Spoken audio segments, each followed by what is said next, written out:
I've noticed is there, in a couple of situations, you've actually got directors that you have like long time worked with them. So, David Fincher, Ridley Scott. And I don't hear that as much with colorists. And I'm wondering, how do you went about, like, how did this relationship evolved? How do you go about developing relationships like that so that they last long term? Well, I think, the real key for colorists is you really need to get in tune with the director's sensibility, right? So it's kind of like most people go back to the same person that cuts their hair, right? Because you're kind of like, I don't have to tell this person how to cut hair. This person just kind of knows what I like. So it's really your ability when we're on this side of the production and post-production to really say, hey, I'm going to try to get in tune with this director and what their sensibilities are. And once you can connect that way, then there's a real shorthand for communication, which makes it really simple for them, because they're typically during the finishing process, they're doing the mix, they're doing audio, they're finalizing visual effects. So they're working in a whole bunch of different areas. And so, I think the last thing they really want is to just be doing more minutiae stuff with color. So if they have a shorthand with their colorists and they kind of trust that their colorists can kind of paint pictures for them the way that they find pleasing for a particular movie that they're doing, then they'll come back, especially if you make their lives easy for them also. Now, there's so many people involved in the look of the film. There's the cinematographer, but there's also set decorators. There's also costume departments. How do you work with all the various people, but particularly the cinematographer and director, to get a particular look for a film? Usually you have a conversation with the director, cinematographer beforehand.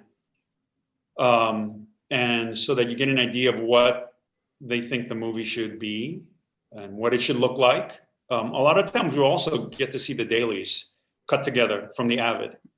So if there was a colorist on set that was setting looks, you can already get a glimpse of the kind of feel that they want for their movie.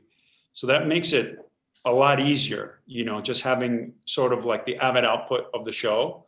If the cinematographer had time dailies, whether it's with a colorist or a DIT, that gives you a really good base for where you can start. And then it's basically having some conversations. Some directors have,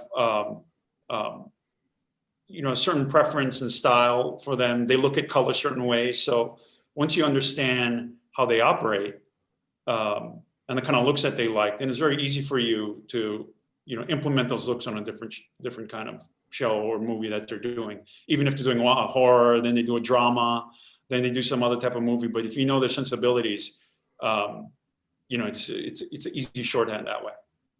Now, we do have a question here from Tony Lawrence, and he wants to know, are you guys in the process of giving a new native 4K remaster to 2006's Dreamgirls from Paramount for Blu-ray or UHD? I am unaware of that. I am too. So yeah. Now, as I mentioned, you've been working with people like Fincher and Ridley for a while.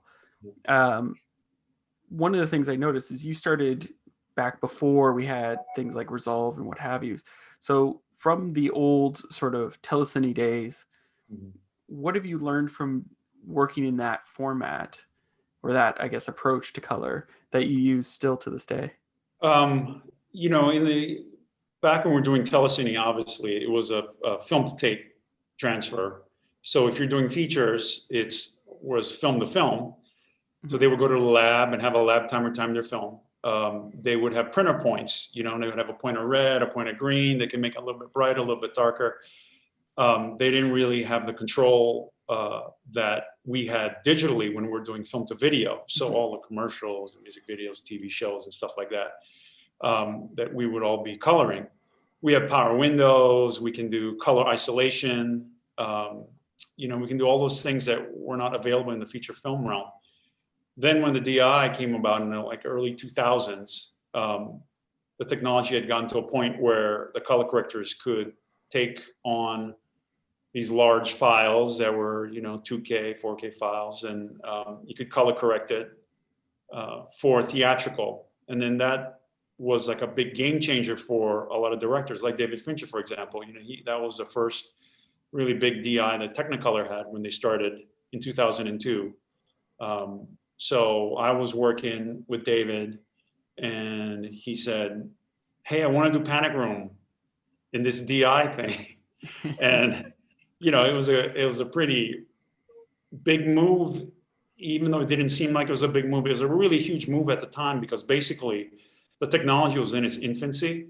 So at that point, no one was really quite sure if this thing could really work as well as the idea was that it could work, right? Because there's so many pieces of the puzzle in order to get a DI to finally, have a graded file that you could print on film.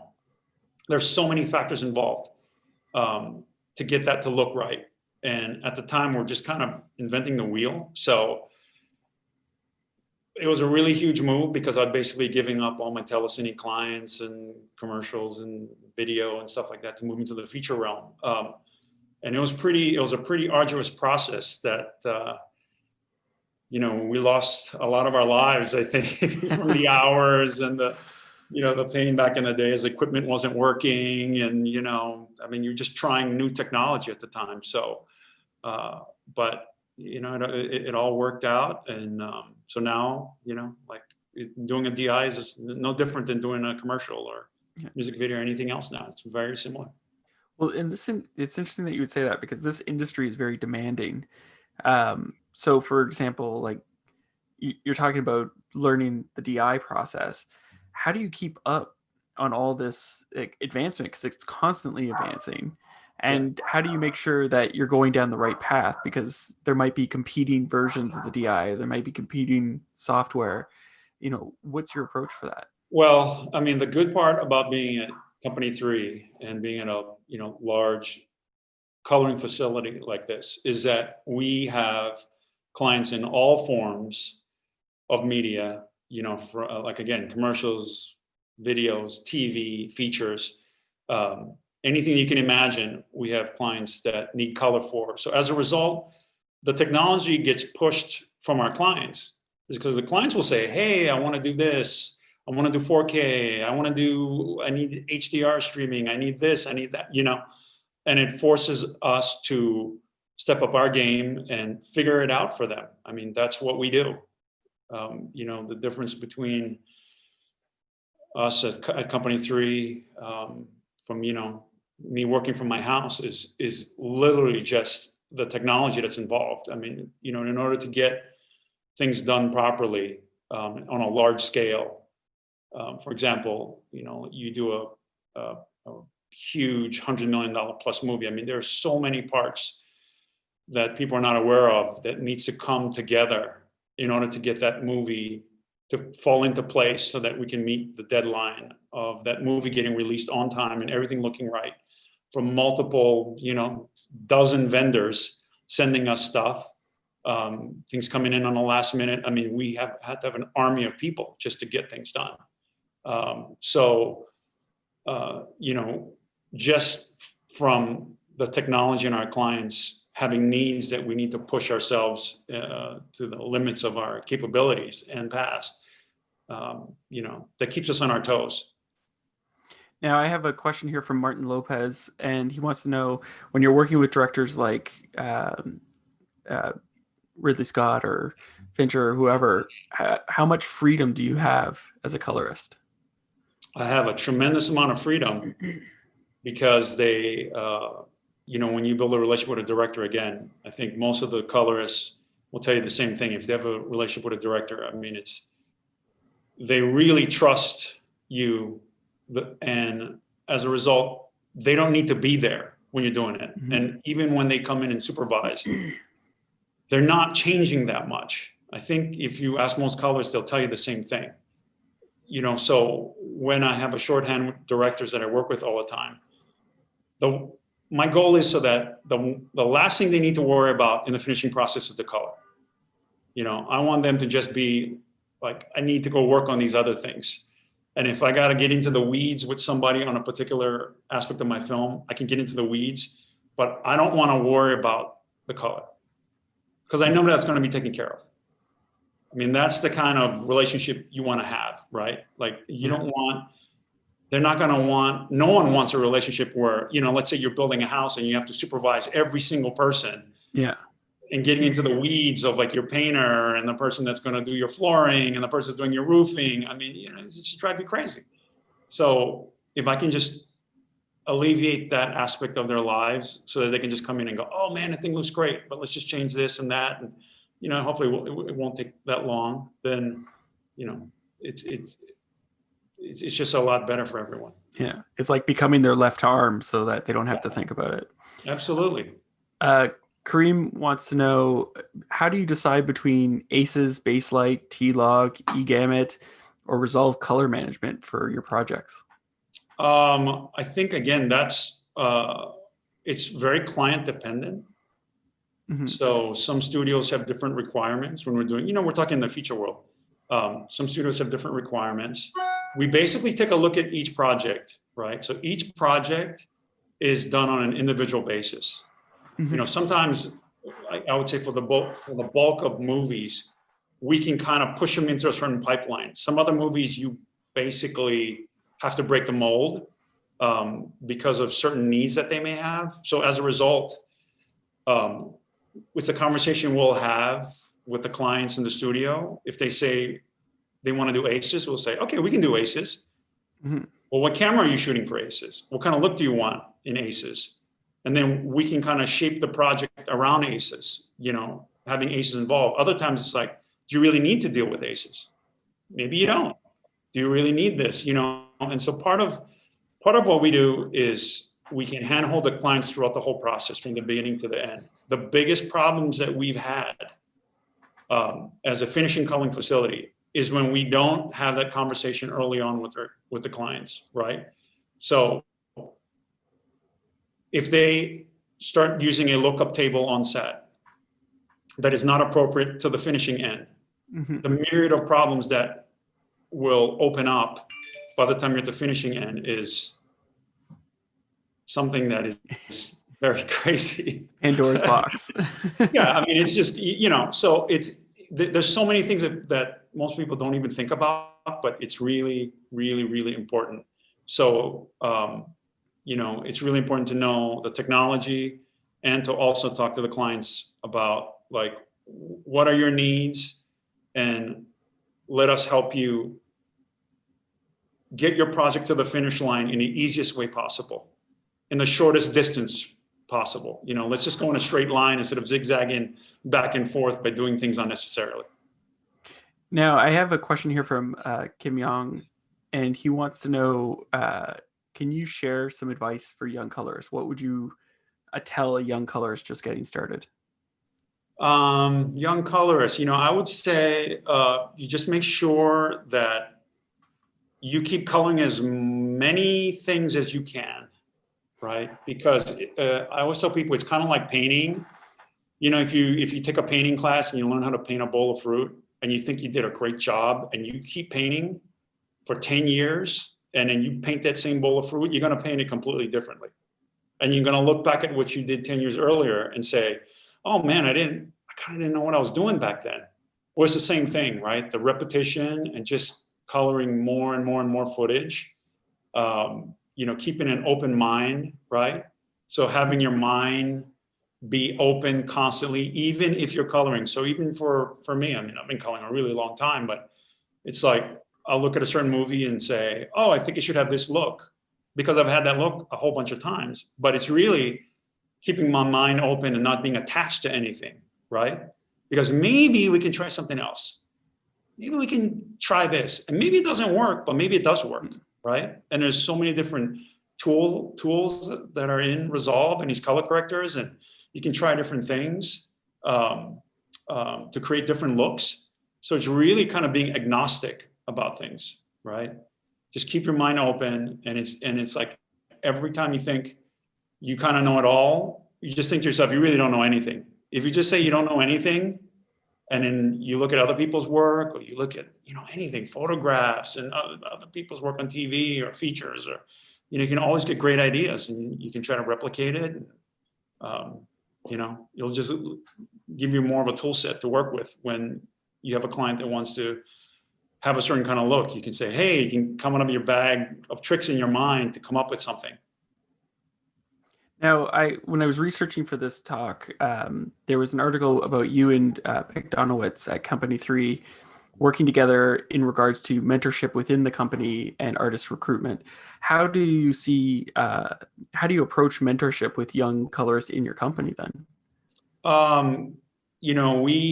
Most of our colorists here have started off as assistants with us before. Mm-hmm. So they kind of already know, they have a good background about how we set up projects within the facility. Mm-hmm. And as a result, they have to learn the result because they're setting our projects up, or they're setting our projectors up for us. So it's kind of like getting that base down. And then from there, they start coloring. And then a mentorship really is not just on color, but it's really about how to talk to people, how to handle a room. Mm-hmm. It's part of the job that maybe a lot of people don't talk about, but it's super, super, super critical, which is you have to realize that we're the last part of the chain, right? So we start off in production, and then we're in post-production, but not only are we in post-production, we're the last people that are going to handle those images. We're like the very last people that are going to handle the images before they make the DCP.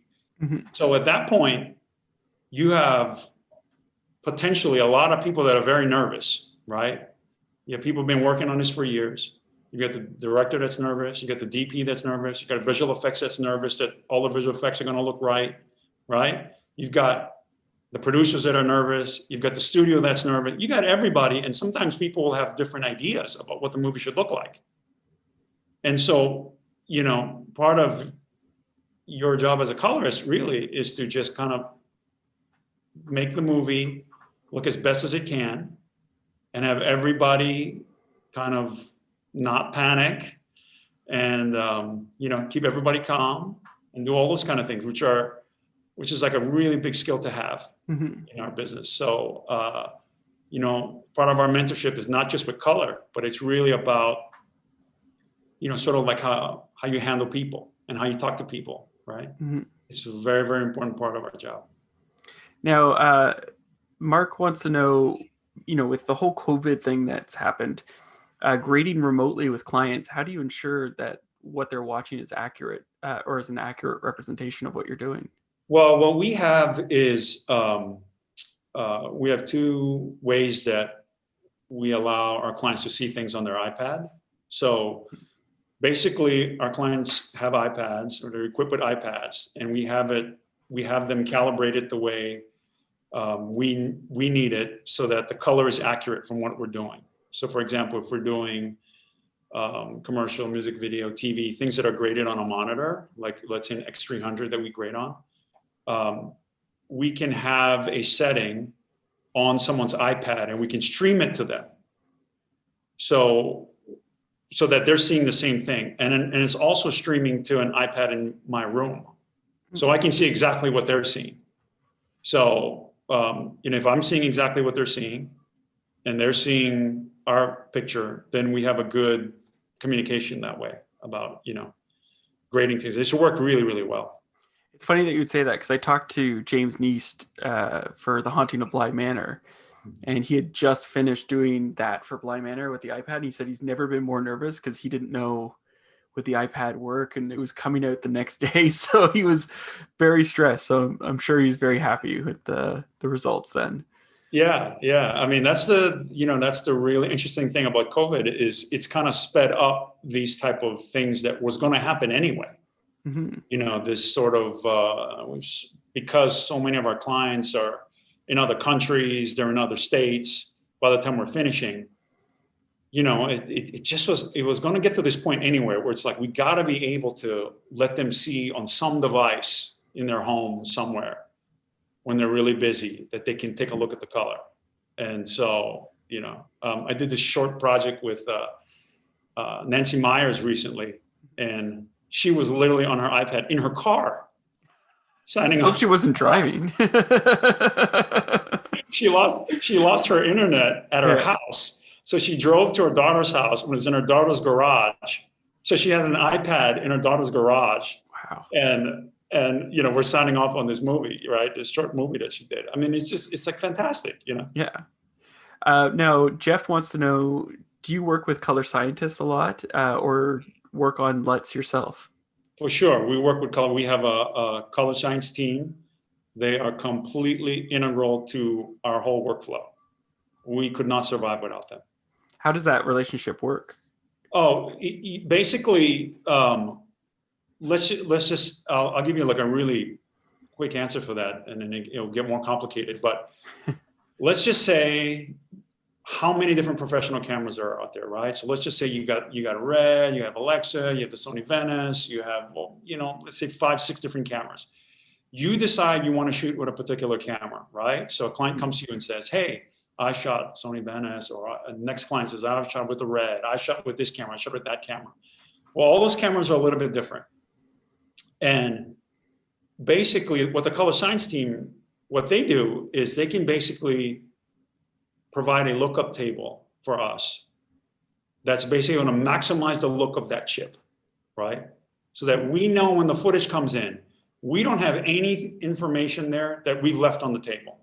Everything is there that what they shot, right? And then from there, if we want a certain look, we can make a certain look, but in a simplest form, from having different LUTs per camera, and then having those LUTs translate from HDR to P3 to Rec 709, to Dolby Vision theatrical, to all the different types of exhibition mediums, which have different color spaces. They have different luminance levels, right? They're in different environments. To be able to have lookup tables that are transition your project from one to the other, to the other, to the other, to the other quickly, is why color science is completely invaluable. I mean, without them, we would just be like struggling. It's like, think of it this way. Lookup tables are like a mold, right? So you're baking a cookie, you have a very intricate mold of something that has, a whole bunch of lines and a face and eyes and nose and hair and everything else. I mean, if you just put the mold on, you're done. Mm-hmm. If you just were trying to do that by hand, right, with a piece of dough, I mean, it's going to take you forever and it's not going to be as good. So if you look at it that way and you say, I have all these different exhibition mediums and I need a mold, if I do a mold for one and I need that mold to look right in another medium, that's what color science does for us. Now, Jaleel wants to know, where do you go for inspiration when you're trying to build your looks? I mean, I don't really know. I don't really know as far, I'm really agnostic when it comes to projects, right? Mm-hmm. So I'll get a project come in, like right now I'm juggling around like 5 movies right now. They're all completely different, right? One of them's a musical, another one's drama, another one's horror, another one's action, right? So basically, I always take my cues from the cinematographer. The cinematographer has painted that picture that I'm getting. Mm-hmm. And that is ultimately what the cue is, right? Like you can already get a feel for what the movie is by the way the cinematographer has lit the scene. So you could you could look at a movie even when it's raw, and you can see the arc of the movie. You can see what it should be like. So all the movies that I've graded, like I almost never listen to any audio. Mm-hmm. But from the cinematographer's lighting and the actor's performances, I should be able to decipher what that thing should feel like. And then at that point, I'm just going to color to what I think the thing should feel like. Yeah. Right? And then I can go back to the dailies and just say, oh, look, I think I'm on the right track, right? So I can always kind of pop back to the dailies and go, I'm on the right track. But my idea of this is a little bit color different. Like let's say I'm doing something cold and the dailies look warm. I'll say, well, maybe that's a conversation to be had. So then at that point, they'll come in and I'll say, oh, look, I thought the scene will look really cool, being cool. And then they'll say, oh yeah, that looks a lot better being cool, stuff like that. So I guess, you do it long enough, you just kind of go by feel. I mean, it really is very like an instinctual process. Do you, because like I've worked on projects as an editor, and I've had directors come in and be like, I based the scene off of this artist's work or this painter's work or this photographer's work. Yeah. Do you yourself go out to museums and check out exhibits and what have you to keep up on sort of approaches in terms of lighting and what have you? I have, but again, in general, I mean, when people say they want a certain look per movie, for their movie, kind of like what they're referencing another movie, a lot of times that's completely impossible because the way it was shot is completely different, right? Yeah. So, we can alter and help enhance whatever was shot, but that should never be taken for granted. The cinematographer's role, as time has gone on, I really feel like has been taken for granted, right? Compared to the old days before the DI. But it's really not the case. The best looking movies that everyone will say, man, that thing looks really great. You did such a great job as a colorist, kind of, but it's really shot that way. Yeah. Right. There's nothing we can do that's going to look like the most amazingly shot movie if it's not already amazingly shot. We cannot make something that wasn't shot well look like, an Academy Award winning cinematography, movie. It just doesn't work that way. Right. So we can enhance and make things better, but we still can't do, we can't make something that's not there. So if someone says, hey, I want this look of this movie that you did, I want the look of that movie. I can look at the cinematography and be like, well, you can get 50% there, but it's never going to quite look at it because they didn't shoot it that way. Right. Yeah. It's got to be shot. It's got to be shot a certain way to make it look a certain way. Now, Alexander wants to know, once you've created a look for a project, how do you make sure that look is maintained throughout, especially, as you start to get, I don't want to say fatigued, but like you've been on this project for a while and you don't want to, your eyes get tired basically. Yeah. So, that just comes through repetition, right? It's kind of if you just start running. When you first start running, maybe you can't even run a mile, but if you run for years all the time, you can run 20 miles, right? So keeping color on a feature consistent, whether you're doing it with stills or you just do it instinctually, that just comes with experience, right? When I was long time ago, before I even got into features, there was a mastering colorist, and I remember her telling me, some people cannot hold color throughout the whole feature. They start drifting as time goes on for whatever reason. And other people can hold color all throughout, long projects, an hour, 2 hour long projects. They're able to do it. And she was always like, I kind of don't know why that is. Like you would think if people had stills to refer back to, they could easily do it.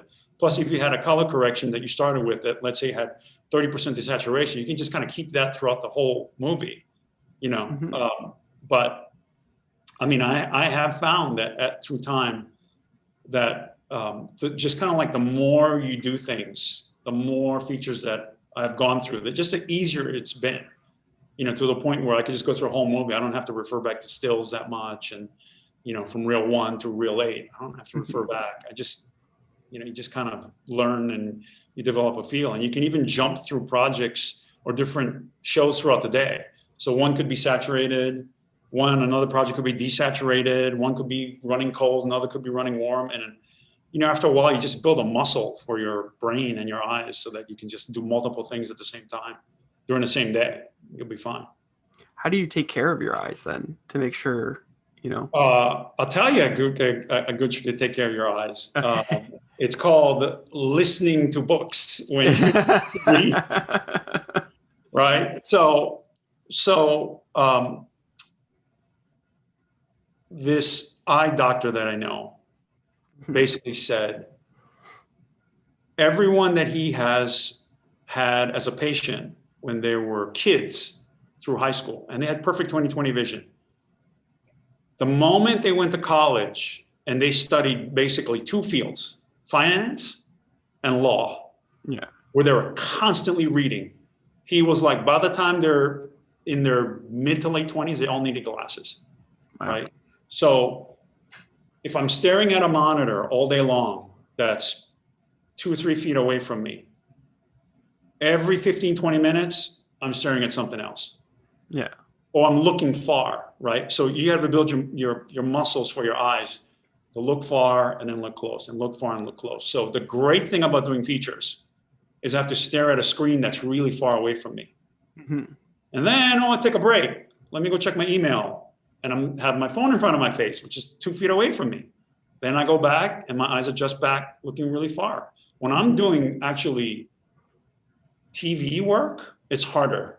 I feel like my eyes get much more strained, like my far distance gets more strained. So if I'm not working on a feature for a while, and I'm only doing stuff to a monitor, I really have to like go home and start looking at things far away, you know? So that's how I take care of my eyes. And if one eye starts getting a little bit blurry, I'll close up the strong eye and just start looking at things with the weak eye. Yeah. Just to get that muscle going. I mean, you know, that's a really great question, because taking care of your eyes when you're in this kind of field is very, very critical. Yeah. And just like any other muscle in your body, you really have to work it and you really have to take care of it, right? And so I have found, and I love reading, you know, I find myself reading more now than I ever have, but I don't read for a long time. And I make sure I have a lot of light so I don't have eye strain. Mm-hmm. I never read at night. I just read like with a ton of light on it, and I'll read only for short periods of time. And if I really got to get through a book, it's Audible, man, you know.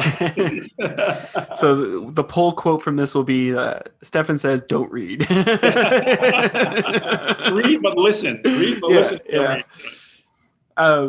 So I do have, someone put in a question, how many trailers do you tend to color correct when you started versus like when you first started in your career versus now? Oh my God. Well, there was a period in my coloring career where basically I colored trailers full time for, it might have been about 2 to 3 years with Sony. We had a contract with Sony when I was at the Post Group where we just did all of their trailers. So I color corrected trailers for years. I mean, I must have done like over 1,000 trailers, right? So with all the features that I work on now, I do all the trailers for all my features. So yeah, and trailers are great. I mean, it's a little bit of a different way of working, you know, like just because your movie looks a certain way, that doesn't mean your trailer is going to look the same way. I mean, you're 80% there, but sometimes they'll jigsaw puzzle things around, and you got to make that trailer feel, you know, whatever it's got to feel. And sometimes the color's got to change for that. You know, so I mean, I really love trailers. It's really fun. Yeah, it's interesting that like you have to sort of diverge from the actual movie's color. Are you ever worried that people will be like, "Oh, what the hell? It looks so different"? No. It's not. You don't deviate that far. But let's just say you have something that's really desaturated and dark, right? You're gonna basically do a trailer, and that trailer has got to stand on its own for 30 seconds. To 60 seconds. It's not like you got 2 hours to get your eyes adjusted to something dark and desaturated, right? Yeah. You can still keep it desaturated, but if it's going out theatrically in a movie theater, you're going to cut that trailer next to another trailer. Let's just say I'm doing one trailer for an action movie, for example, right? So if I'm doing like Bourne Ultimatum, for example, I got a lot of contrast, I got a lot of cuts, I got a lot of action going on. I'm making that trailer bright and contrasty and colorful, right? And if I'm doing another movie that is going to get, I don't know, cut in you know, it's going to be in that movie theater, that may be another trailer next to it, but inherently is dark and desaturated. That thing is going to look twice as dark and desaturated if it's coming after the other trailer, right? So I know that's got to happen. So then I'll kind of like lift it up a little bit, right? Because you just don't want it to be worse than what it could have been. You know what I mean? Like if it is already dark and desaturated, as long as the stimulus of bright and contrasting and colorful is not next to it, it looks fine. But if you got stuff bumpered around it that's contrasting and bright and colorful, it's going to feel twice as dark and desaturated. So, you know, you kind of make a call on that.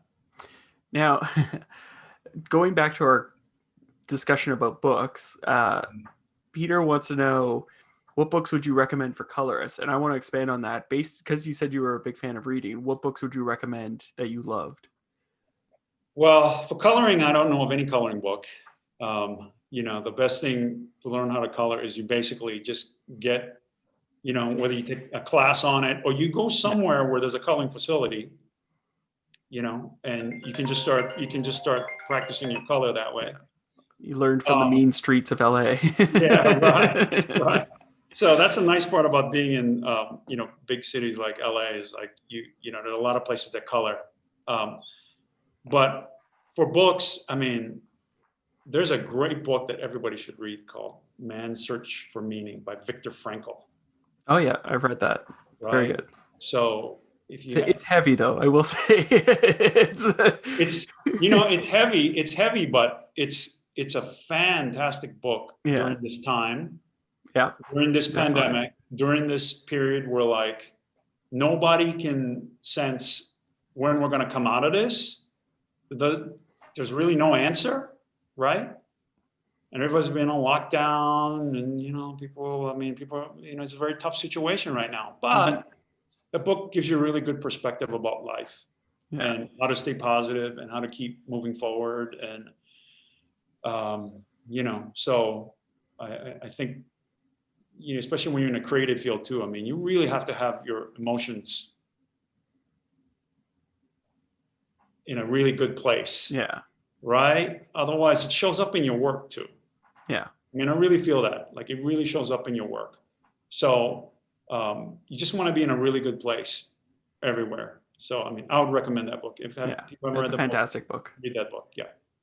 Now, you've been very generous with your time, so I want to thank you very much for joining me. I do have one last question that I'd like to ask everyone I interview. What would you say your favorite guilty pleasure film is to watch? Mine? Yeah. My guilty pleasure film to watch? Yeah. I don't know if it's a guilty pleasure. That's fine. Forrest Gump. Sorry? Forrest Gump.